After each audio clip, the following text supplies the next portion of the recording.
Hello, everyone. Welcome back to Everyday English Learning, cozy English listening through meaningful conversations. Hi, I'm Jake. And I'm Lily. Today, we are looking forward. Or trying to. Looking forward can feel very scary. It really can. Last night, I asked what you are doing next year. Yes, and my mind went completely blank. I had 0 words. Why did you freeze? Because I am not sure yet. I have a few small ideas. But saying them out loud feels like a heavy promise. Exactly. I worry about failing, so I just say, I do not know. And that can sound a little sad or closed. Right. But I do have hopes. I just need the right English to share them. Today, we will learn how to do exactly that. Good. I want to sound clear and hopeful, not lost. We will practice safe, natural phrases for talking about your future plans. I really need that today. As always, you do not need to catch every single word. Just relax and follow the main idea. Useful phrases and meaning moments will appear naturally as we talk. I am ready. So, how do you share a big dream without making a strict promise? I have no idea, but I really want to find out. So, let us talk about that feeling of freezing. I hate it. My mind just goes blank. Why does the question, "What are your plans?" feel so heavy? Because people expect a perfect answer. Right. They want a clear map with a final destination. Yes, and my map is mostly empty right now. Which is completely normal for adults. It does not feel normal. It feels like I am behind everyone else. Think about family dinners. Someone always asks, "So, what is next for you?" Oof, yes. My uncle asks me that every single time I see him. He is probably just trying to make polite conversation. I know, but if I say, I am thinking about starting a new career. Let me guess. He wants all the details immediately. Yes, he will ask, when, where, how much will you make? And suddenly, a small thought turns into a stressful job interview. Exactly. The pressure starts instantly. So it is easier to just say, "Nothing new." Even if that is not true at all. Because saying nothing protects you from the questions. Right. I am secretly hoping to change jobs. I just do not want his advice. You are avoiding the conversation because you think a plan is a strict promise. Is it not? If I say I will do it, I have to do it. Not always. We can use softer language to share our direction. Like what? Because my current words feel like traps. Instead of a strict map, think of your plan like a compass. A compass. Okay, it just points forward. Exactly. It shows your general direction, but you can still change paths. I like that image, but how do I actually sound like a compass in English? You can say, "I am working toward something." I am working toward. That sounds much safer. It is. It means you are taking steps, but you are not promising a final result tomorrow. I am working toward a career change. Yes. How does that feel to say? It feels lighter. I am moving, but I am not making a promise. And your uncle cannot demand an exact finishing date now? That is true, but what if I am not even taking steps yet? Then, working toward might feel like a lie. Right. Sometimes I just have a quiet wish in my head. For those quiet wishes, we use different phrases. I really need those, because my English makes me sound too certain. That is a common problem for English learners. We learn the rules, and the rules are very strict. Textbooks teach us to say, I will travel to Spain. Or, I am going to buy a house. Those use will and going to. They sound very fixed. And if I do not buy the house, I feel like a liar. Exactly. The grammar itself creates anxiety. Wow, I never thought about that. We think we are afraid of the future. Sometimes, we are just afraid of the grammar. That is so true. The grammar is bullying me. By the way, if you are finding this helpful, you are in the right place. We love sharing these calm language secrets with you every week. Let us look at a phrase for a very early dream. A dream that is just a tiny, fragile thought. You can say, I am toying with the idea of something. Toying with the idea. Like playing with a toy? Yes, you are picking the idea up, looking at it, and maybe putting it down. I am toying with the idea of moving to the city. Perfect. It tells people you are thinking about it, but there is zero pressure. I love that. It protects the dream while it is still small. That is a beautiful way to say it. Because if people step on a small dream, it gets crushed. And we want to protect our hope, especially when learning something new. Definitely. But what if I have 2 or 3 different ideas? That happens a lot. You do not have to pick just one yet. Usually, I just say, I am confused. That works, but it sounds a bit lost. It feels lost too, like I am failing at planning. Instead, try saying, I am keeping my options open. Keeping my options open. That sounds so professional. It sounds confident. It means you are choosing to wait, not failing to decide. I am keeping my options open about next year. Exactly. You are in control of the waiting period. This changes everything, but I still worry about one big thing. So, what is the big worry you still have? What if I use my compass, pick a direction, and then fail? That is the scariest part of all. If I say I am working toward a career change, people will watch me. And if you change your mind, you feel embarrassed. Exactly. I feel like a fraud. 3 years ago, I decided I wanted to become a manager. Really? You never talk about that. Because it was a total disaster. Oh no, what happened? I took the training classes, I bought new office clothes, I told all my friends my big goal. You made a very public map. I did. And after 2 months in the new role, I was completely exhausted. Did you just need more time to learn the job? No, I hated giving orders.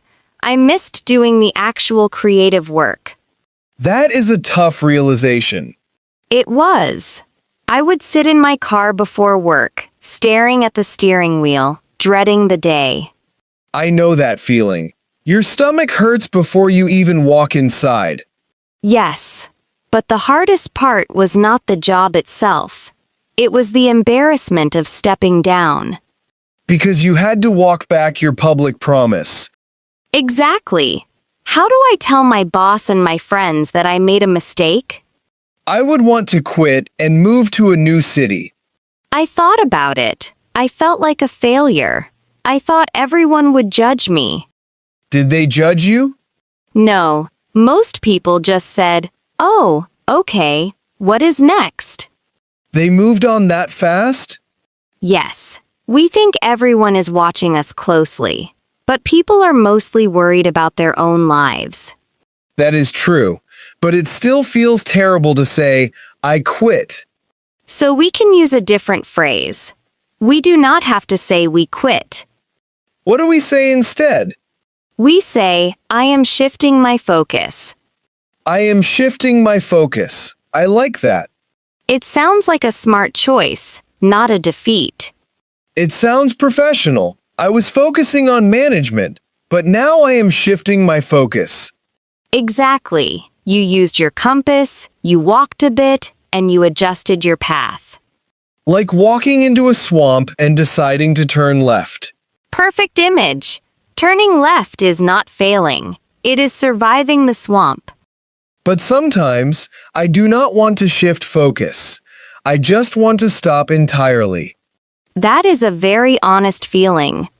Like with learning English, sometimes I study every day for a month and then I just stop. And then the guilt arrives. Huge guilt. I see my grammar notebook on my desk and I want to hide. Because you think you broke a promise to yourself. Yes, I promised myself I would be fluent, and I stopped trying. You did not stop forever. You just took a break. But how do I explain that to a teacher? Or to myself? You can say, I am putting that on hold for now. Putting that on hold. Like pausing a movie. The movie is still there. You are just getting a glass of water. I am putting my English study on hold. Yes, it means the goal is safe, but you need some rest. That gives me so much relief. I can just pause. You do not have to move forward every single day. It feels like everyone else got a secret rule book for life. A rule book about how to be a perfect adult? Yes, like you must have a 5-year plan by age 30. I used to believe that. I bought a very expensive planner just for my 5-year plan. Did it help you? Not at all. Real life changed after 3 months. What happened to the expensive planner? It sat on my shelf and just made me feel terribly guilty. That is the problem. Plans do not care about real life. Real life has sickness, bad days, and changes of heart. And sudden costs. You save for a goal, and then your car breaks down. Exactly. So a rigid 5-year plan often shatters. But if I do not have a plan, am I just lazy? Not at all. Being open to change actually requires a lot of brave energy. That is true. But society still loves a fast success story. It really does. You see people on social media getting new jobs and buying houses. And they look so certain about their beautiful maps. Right, but social media is just a highlight reel. I know, but my uncle does not ask for my highlight reel. He asks for a timeline. And we often invent fake timelines just to sound impressive. Guilty. I once told a friend I would start a small business by December. Did you start it? No. December came, and I was just sitting on my couch watching movies. How did you feel when you saw that friend again? Terrible. I saw him at the grocery store, and I panicked. What did you do? I left my shopping cart and literally walked out the back door. Oh my goodness. You ran away? Yes, I crossed the street just so I would not have to talk about my fake timeline. That is exactly what happens. A strict promise creates shame. And shame makes us hide from the people we care about. We put so much pressure on ourselves to sound certain. This is why soft language is actually stronger. Because it lets you keep your friends even if you do not start a business. Haha, yes. And it lets you explore life without fear. So, what if someone asks you a very direct question? Like, when will you finish this project? Yes. Or, when are you buying a house? You can say, I am taking it one step at a time. Taking it one step at a time. Wait, that was my turn to learn the phrase. You are right. But you guessed the perfect phrase naturally. I am taking it one step at a time. It is polite, it is calm, and it gives 0 details. It sounds like a soft wall. It is a gentle boundary. It tells them the topic is closed for now. That is brilliant. But I still have trouble with the waiting part. What do you mean? When I am keeping my options open, I feel like I am doing nothing. Waiting feels like wasting time. Exactly. I feel like I am just standing at the bus stop, but no bus is coming. That is a great image. But what if waiting is actually an active choice? How can standing still be active? You asked how standing still can be an active choice. Yes, because waiting usually feels like just giving up. It depends on what your mind is doing while you wait. My mind is usually panicking about the future. That is an exhausting kind of active. So what is the helpful kind of waiting? Active waiting is gathering useful information about yourself. Gathering information, like reading books about different careers? Sort of. You are also noticing what you actually enjoy doing every day. Like when you realized you hated giving orders at work. Yes, I learned that I love creative work much more. So you gathered a very painful piece of information. I did, but that information helped me choose my next direction. So keeping your options open is just a time for paying attention. Exactly. You are looking around the room, not just hiding your eyes. That makes waiting feel so much more useful. But there is a real trap we have to watch out for. I knew there was a catch to this. You cannot gather information forever. Because then you never actually decide to do anything. Right. Keeping your options open is a season, not a permanent choice.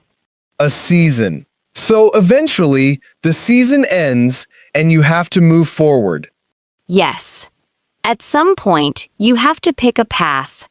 And that brings the terrible freezing fear right back to my brain. The fear of choosing the wrong path? Yes. What if I choose a career and it is a massive mistake? We suffer because we think we are choosing our final destination in life. Are we not? A new work contract feels very final. It is not a life sentence. Think of your next choice as a small experiment. A small experiment, like testing a brand new recipe. Yes, you do not need to cook a perfect dinner for 50 people. You just need to see if the soup tastes good in a small bowl. Exactly. And once you taste it, you know what to do next. That is true. You can fix the recipe before anyone else eats it. You might realize it needs more salt or less pepper. So the plan changes only after you actually start cooking. Yes, but we always try to write the perfect menu before we even buy groceries. Because a perfect menu looks impressive when people ask about our plans. It does. But if you never cook, you just stay hungry. So focusing on a single small experiment is a much safer goal. Yes, it is just the next small thing to try. That lowers the temperature in my anxious brain. So if your uncle asks about your future, shrink the timeline. Shrink the timeline. Make the scary future smaller. Yes. Instead of a 5-year plan, talk about the next 3 months. What is a polite sentence frame for doing that? You can say, for right now, my main focus is... For right now, my main focus is saving some money. Perfect. It sounds productive, but it does not promise anything for next year. It creates a safe boundary around my present moment. I love that phrase. A safe boundary keeps the heavy questions out. Because for right now means my goals might change later. And it gives you full permission to change them without feeling guilty. What if I am trying a new hobby, but I am not sure about it? Then you are just testing the waters. Testing the waters. Like touching a cold swimming pool with your toe? Exactly. You are checking the temperature before you jump in. I am testing the waters with a weekend coding class. Yes. That tells people you are exploring without a heavy commitment. And if the water is too cold, I can just walk away. Without any embarrassment at all. You just tested it. These phrases feel like a polite wall against social pressure. They really are. Soft language gives you room to breathe. Because strict language makes you feel trapped in a corner. But there is one hard rule about soft language. What is the hard rule? We cannot use these phrases to lie to ourselves. Ouch. That feels a little bit personal today. Haha, I do not mean just you, Jake. We all do it. Sometimes I say, I am testing the waters, when I am just terrified to start. If you want to learn to bake, but you never buy flour, Then I am not testing the waters. I am making excuses. right, the soft phrase is a polite shield for your uncle. But the hard truth is for me when I look in the mirror, Exactly. Protect your early dream from the outside world. but do not let the protection stop you from starting the experiment. Beautifully said. You still have to do the quiet work. I think I am ready to review some of these useful phrases. We have discovered some great vocabulary today for talking about the future. And I want to make sure my pronunciation is ready. Let us look closely at the phrases we just used. I am completely ready for meaning moments. I love reviewing these phrases together. I really need to hear them out loud again.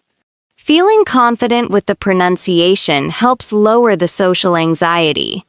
It definitely does. So, let us start with my new compass. Ah, the phrase for showing a general direction without making a heavy promise. Exactly. When you are taking gentle steps, but the end date is completely flexible. The phrase is working toward.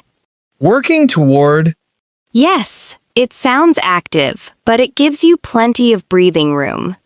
it tells people like my uncle that I am busy, so he does not need to worry. Exactly. You could say, I am working toward a healthier lifestyle. That sounds much softer than saying, I will lose 10 pounds by Tuesday. It really does. It focuses on the steady process, not a strict deadline. Let me try the natural rhythm for that one. Repeat. I am working toward a healthier lifestyle. I am working toward a healthier lifestyle. Perfect. Now, what about a dream that is just starting to form? The fragile dream. You said it was like picking up a small toy. Yes, we use the phrase, toying with the idea. Toying with the idea. This means you are holding a thought, looking at it, and just thinking. Without buying any expensive planners or making public announcements yet. Exactly. You might say, I am toying with the idea of taking a photography class. That fully protects the dream. If you change your mind later, nobody cares. You just put the toy back down on the table and walk away. I love how safe and completely pressure-free that feels. Let us try speaking it. Repeat. I am toying with the idea of taking a photography class. I am toying with the idea of taking a photography class. Beautiful. Our next phrase is for when you walk into a swamp. When you choose the wrong path and need to turn left quickly. Right. When I realized I hated being a manager, I did not want to say, I quit. Because I quit sounds like a final defeat to everyone watching you. So instead, we use the phrase, shifting my focus. Shifting my focus. It sounds like you are still confidently driving the car. Yes, you are just turning the steering wheel to a much better road. It sounds very professional for the workplace, too. It really is. You can say, I am shifting my focus back to creative projects. I could absolutely use that at my job tomorrow if I need to change tasks. Repeat. I am shifting my focus back to creative projects. I am shifting my focus back to creative projects. That sounded incredibly clear. Thank you. It feels amazing to have words that do not sound like a personal failure.